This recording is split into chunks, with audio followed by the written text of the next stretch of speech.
नमो नमः. आज आपण श्री सिद्धांत शिखामणीतील शिक्षागुरुस्थलम हे स्थल पाहणार आहोत. दीक्षागुरुरसो शिक्षा हेतु शिष्यस्य बोधकः प्रश्नोत्तर प्रवक्ता च शिक्षा गुरुरीती यते. पूर्वी आपण दीक्षागुरू यांची व्याख्या पाहिली होती.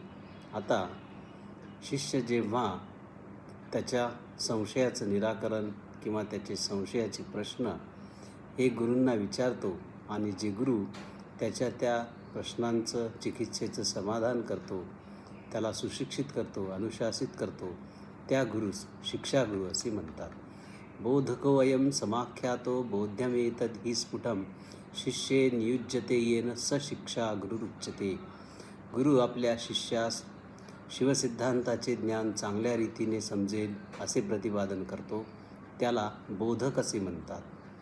त्या ज्ञानाचे योग्य नियोजन, नियमन, शिष्याच्या ठिकाणी त्याचे निरूपण करणे, त्यास शिक्षागुरू असे संबोधले जाते. ज्याच्या उपदेशाची वाक्ये संसाररूपी अंधकाराचे निवारण करण्यासाठी शरदातील चंद्रकिरणांप्रमाणे शीतल असतात, त्यांना वाचो यस्य प्रवर्तन्ते तमाचार्यं प्रचक्षते, त्यांना आचार्य असे संबोधतात. ददाति यः पथिज्ञानं जगन्माया निवर्तकम् अद्वैत दासनोपायं तमाचार्यवरं विदुः. प्रापंचिक भेदभ्रांतीचे निवारण करून स्वात्मभिन्न अशा शिवज्ञानाचा उपदेश करणाऱ्यालाच श्रेष्ठतम आचार्य असे या सिद्धांतामध्ये संबोधले आहे. जगातील निरनिराळे भेदवादी विकल्प, संदिग्ध विचार यांचा पूर्व पक्ष समजून जाणून घेऊन शिवसिद्धांत प्रतिष्ठापित करणे, तो सर्वश्रेष्ठ शिक्षागुरू होय.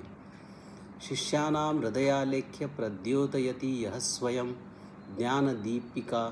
दीपिकया अनेन गुरुणा कः समो भवेत्. जो आपल्या ज्ञानज्योतीने शिष्याच्या हृदयकमलामध्ये असणाऱ्या त्या निजस्वरूपाचे वास्तविक स्वरूप प्रकट करतो, प्रकाशित करतो, अशा गुरुची बरोबरी या विश्वामध्ये कुणीही करू शकत नाही असे या स्थलामध्ये प्रतिपादन करण्यात आले आहे.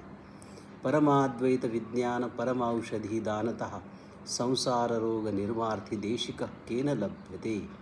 परमाद्वैत शिवज्ञानरूपी उत्तम औषध देऊन संसाररूपी रोगाचे निराकरण करून त्याला भवपाश बंध दूर करणारा गुरु सहज मिळणे शक्य नाही असे या स्थलामध्ये प्रतिपादन केले.